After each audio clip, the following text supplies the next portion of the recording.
Hello everyone. Today I'm going to show you a process of extracting the oil from sesame seeds, peanuts, and coconut. So I'm going to show you a homemade machine which is available between 10,000 Indian rupees to about 15 or 20,000 Indian rupees.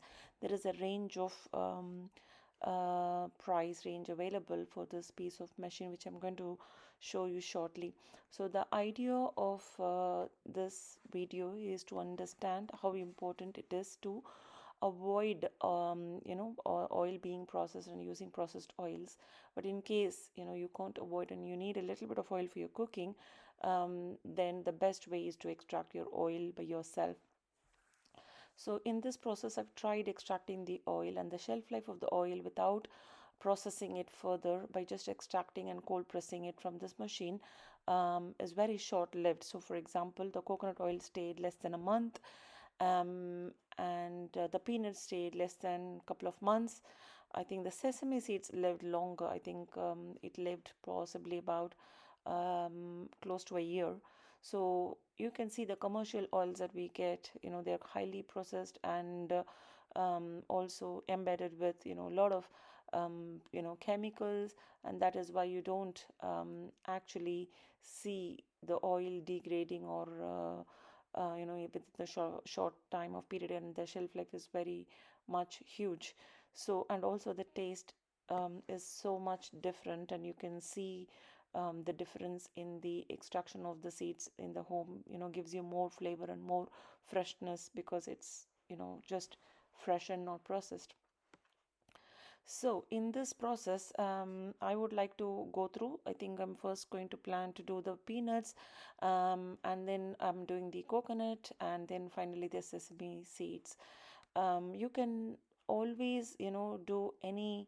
You can use any seeds or nuts basically in this process, like olives, but you need to get the kernels of the olives, not the olive itself. You need to buy the respective raw products in order to achieve the end product.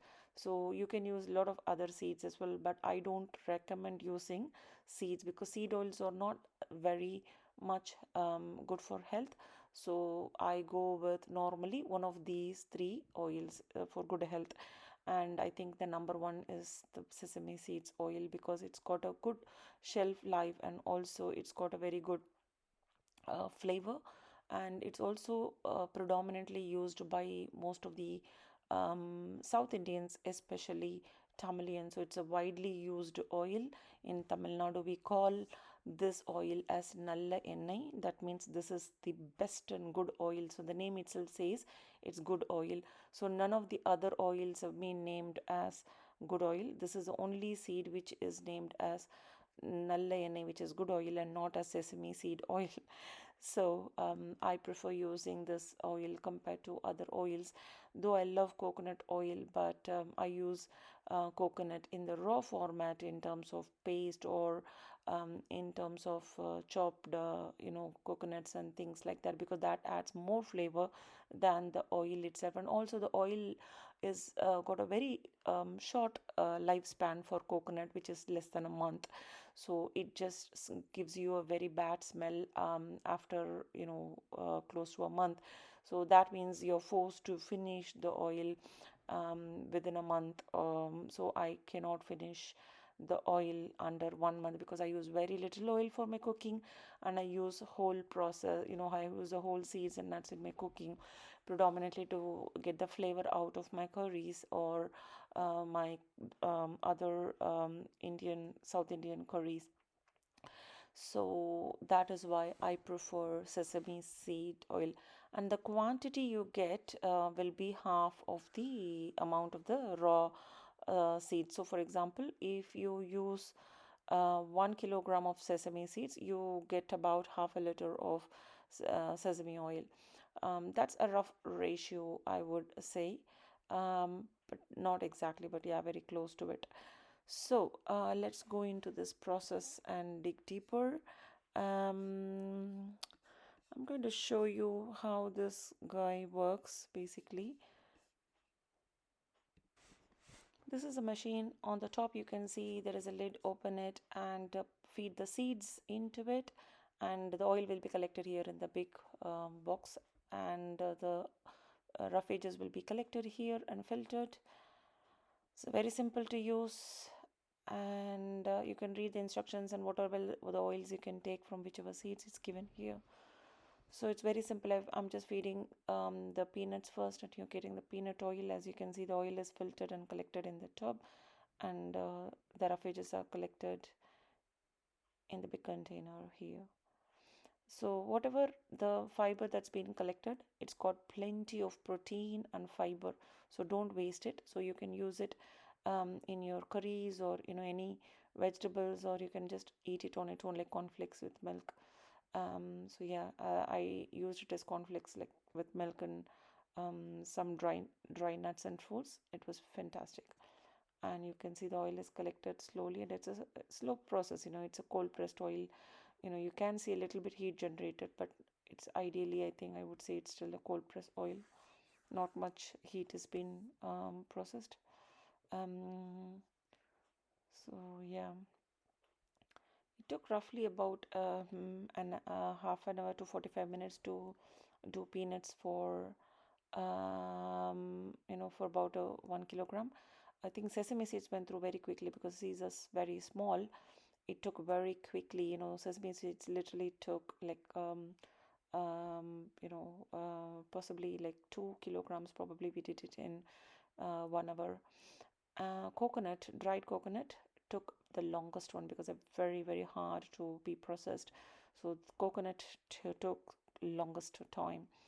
And you can see the dry coconut is being cut and finely chopped into small chunks. So big chunks takes very, very long time. So this is not a good idea to. We tried this one and it doesn't pass through very quickly. So in the next batch we had a very small finely chopped coconut pieces, and that gave a very good outcome. And the coconut fiber was very, very tasty and very, very rich in terms of taste. So we used the coconut fiber in all the curries, and they added a lot of flavor. Peanuts was almost close to peanuts fiber was very close to cornflakes, and coconut fiber were very close to like the macaroons and cookies. You see the biscuits, right, with dried coconut flakes. So it was very close to that. It was, you can add that in any desserts, or you can add it in cornflakes, or you can add it in any curries or anything like that. Sesame seed fiber was not that tasty, but it is heavily nutrient dense, so I wouldn't waste any of the byproducts in this process. So if you are using the oil, do not throw the fiber, because they have very, very densely packed protein, and also fiber, because you've taken the fat out of it. So you have to have a whole food, right? So you need to consume this fiber and protein, if you're consuming the part of the fat of that product. So I would say store it in a airtight container, and they have a pretty long shelf life because they are quite dried, right?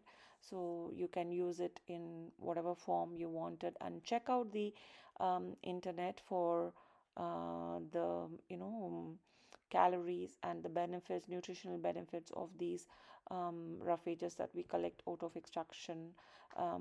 So for each types of seeds that you use, basically. But this is one of the purest way of consuming oil, I would say. So I stopped buying commercial oils anymore. I either choose to do this way, or I use butter or ghee, or I simply just use flavoring, from the fresh coconuts and fresh almonds and cashew nuts, like that, in my curries. So I've stopped using commercial oils. Very rarely I do buy a very little bit of commercial oil in case I'm doing a mass cooking for festivals or parties, because I don't have time to do this process. But in general, predominantly, I've stopped using commercial oils after understanding how much processing it went through, and also extracting my own oil gives me a pure understanding of the processing that it went through, because pure oil, where it's no chemicals, no stabilization, no processing, and it's a fresh oil, fresh food, it doesn't stay more than a month or two. When we get commercial oils, they stay for years and years. So that means there's something definitely there to think about it. So how the oil is maintained, so that means the oil doesn't have life or prana in it. So do we really have to consume a food that has no prana, no life? Because if there is no bacteria, no life, then there is no way of consuming that product. It's equal to no food, right?